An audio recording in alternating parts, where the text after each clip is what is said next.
किसी भी व्यक्ति से यदि पूछा जाए कि उसके जीवन का सबसे खूबसूरत वक्त कौन सा था, तो सभी का लगभग एक ही जवाब होता है, बचपन। इंसान के लिए उसके बचपन की यादें किसी ताज़ा गुलाब की खुशबू की तरह होती है, जो उसके जहन में हमेशा के लिए बस जाती है।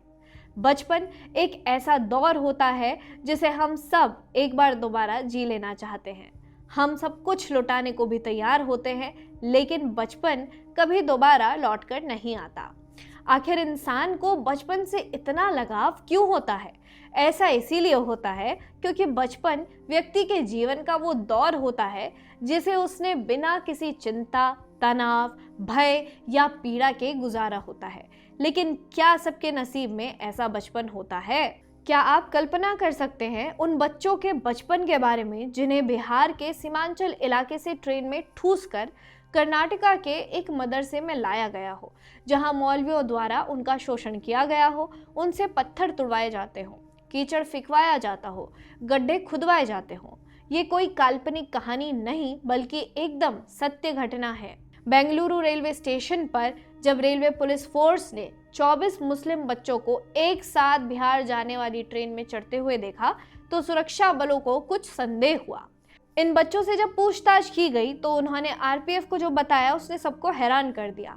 इन मुस्लिम बच्चों ने बताया कि वो सभी बिहार के सीमांचल के रहने वाले हैं, जहां से उनको मुफ्त में मदरसे में पढ़ाई लिखाई के बहाने कर्नाटका के तुमकुरू जिले के जामिया अरेबिया हुसैनिया नामक एक मदरसे में लाया गया था। इन बच्चों के अम्मियों और अबुओं को ये बताया गया कि ये उन मदरसों में पढ़ेंगे जहां उन्हें दीनी तालीम मिलेगी। वो बड़े होकर आलिम, तालिब, मौलवी और इमाम बनेंगे।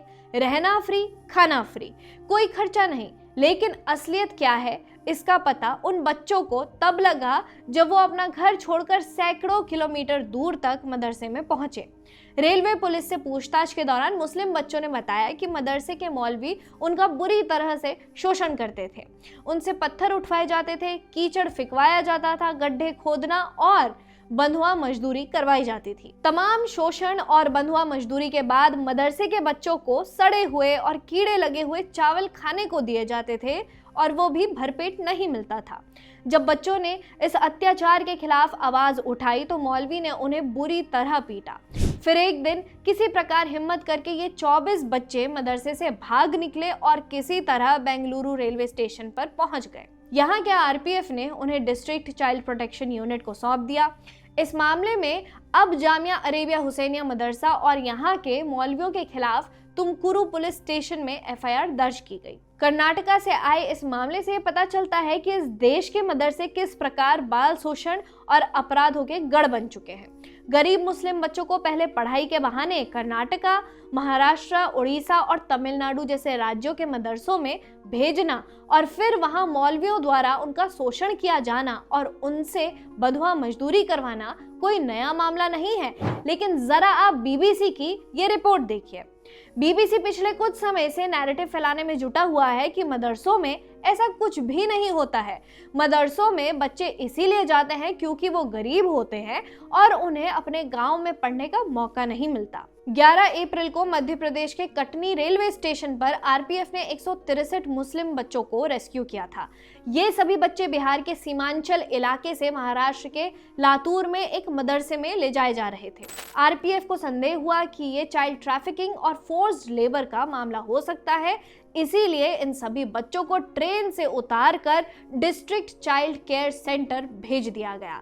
इस घटना के बाद मुस्लिम इकोसिस्टम ने बवाल मचा दिया था। कहा गया कि मदरसों को बदनाम करने के लिए जानबूझकर ऐसी कहानी रची गई है। मदरसों में बच्चों का कोई शोषण नहीं होता है, बल्कि वहां तो उनको वर्ल्ड क्लास एजुकेशन दी जाती है। इसके बाद बीबीसी ने इस मामले में एक ग्राउंड रिपोर्ट पब्लिश की। इस रिपोर्ट के लिए बीबीसी बिहार के सीमांचल पहुंचा और वहां मुस्लिमों से बात करते हुए एक ऐसा नैरेटिव बनाने का प्रयास किया गया कि मुस्लिम अपने बच्चों को बाहर के मदरसों में इसीलिए भेजते हैं क्योंकि वो गरीब हैं और उनके गांव में स्कूल्स नहीं हैं, जबकि हकीकत इससे कई अलग है। इसी रिपोर्ट के एक हिस्से में एक मुस्लिम महिला बता रही है कि आजकल सरकारी स्कूल में कौन पढ़ता है, डॉक्टर इंजीनियर बनने की क्या जरूरत है? बच्चे को तो दीन का काम करना है, हाफिज बनेगा, मौलवी बनेगा, मस्जिद में नमाज पढ़ेगा, अजान देगा, क्या उससे पैसा नहीं मिलेगा? डॉक्टर इंजीनियर का मतलब नहीं है अरबी पढ़ना है, दीन का काम करना है। हाफिज बनेगा, मौलवी साहब बनेगा, नमाज पढ़ाएगा, मस्जिद में अजान देगा, उससे कमाई नहीं होती है। अब इस मानसिकता का क्या किया जा सकता है? सरकार ने स्कूल्स खोले हैं जहां कोई फीस नहीं लगती, किताबें, ड्रेस से लेकर मुफ्त खाना भी सरकार दे रही है। लेकिन अररिया की इस मुस्लिम महिला को अपना बच्चा उस स्कूल में नहीं भेजना है। इसके पीछे का कारण भी वो बता रही है कि डॉक्टर इंजीनियर बनने से क्या होता है। असली कामयाबी तो आलिम, फाजिल और मौलवी बनकर दीन का काम करने में है। इन्हें दीन से इतना प्रेम है कि बच्चों को घर से 100 मीटर दूर सरकारी स्कूल में नहीं भेजा जाता, बल्कि 2000 किलोमीटर दूर महाराष्ट्र के लातूर के मदरसे में भेजा जाता है। आखिर ये कैसे माँ बाप हैं?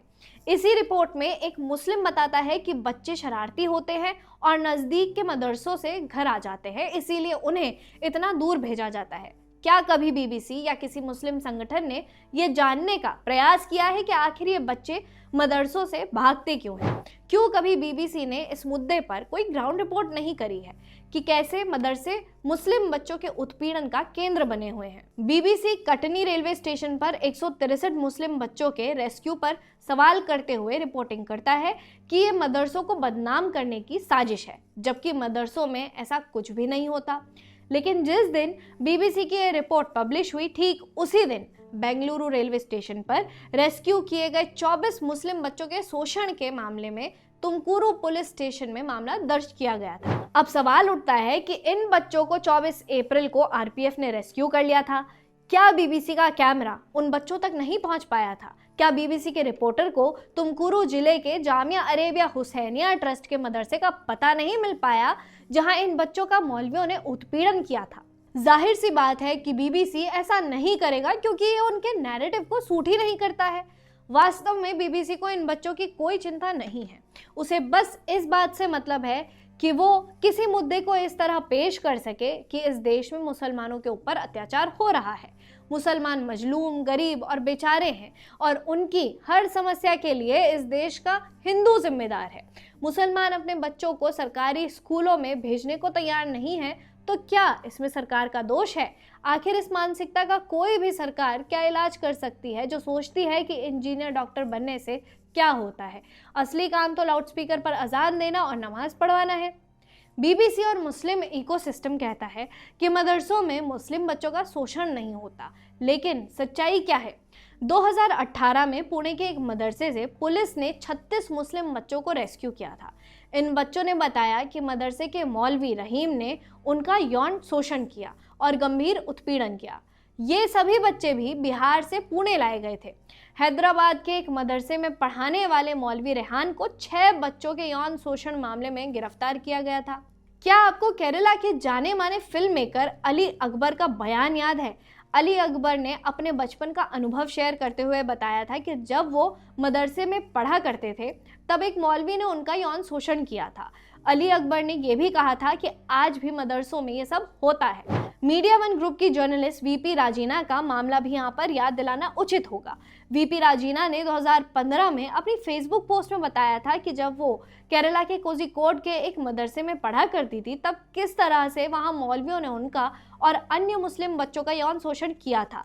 राजीना के इस पोस्ट के बाद मुसलमानों ने उन्हें जान से मारने की धमकियां और खूब गालियां दी थी। शोषण की ये कहानी सिर्फ बंधुआ मजदूरी या यौन उत्पीड़न तक सीमित नहीं है, बल्कि ये क्रूरता की सारी हदें पार कर जाती है।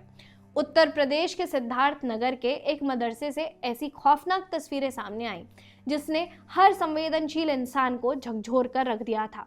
यहाँ पर मासूम बच्चों को लोहे की भारी भारी बेड़ियों और जंजीरों से बांध कर रखा जाता था ताकि वो कहीं भाग ना सके। जब ये मामला सामने आया तो हर कोई हैरान था कि दीनी तालीम के नाम पर बच्चों को जानवरों की तरह जंजीरों में जकड़कर रखा जा रहा है।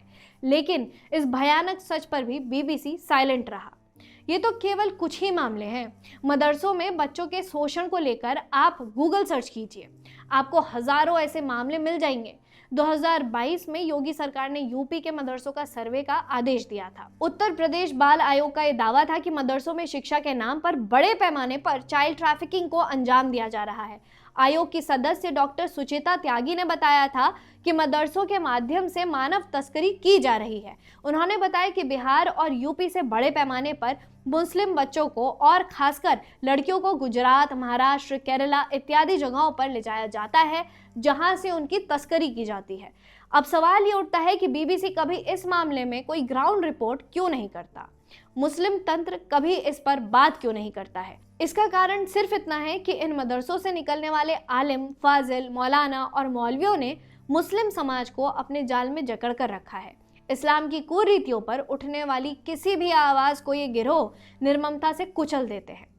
मुस्लिम समाज को इन्होंने इस हद तक ब्रेन वॉश किया हुआ है कि लोग सब कुछ जानते हुए भी अपने बच्चों को ऐसे मदरसों में भेजने को तैयार होते हैं जहां के अत्याचारों के वो खुद भुक्तभोगी हैं। सवाल ये उठता है कि आखिर इस मनोवृत्ति का इलाज क्या है? कैसे इन मासूम मुस्लिम बच्चों का बचपन सुरक्षित रहेगा? क्या तरीका है कि इन मासूमों को मौलवियों के भीतर के शैतान से बचाया जा सके? इस समस्या का समाधान क्या है? समाधान यही है कि बच्चों के लिए राइट टू एजुकेशन यानी कि RTE के तहत ज़रूरी मॉडर्न एजुकेशन को लागू करना, चाहे वे किसी भी धर्म से हो।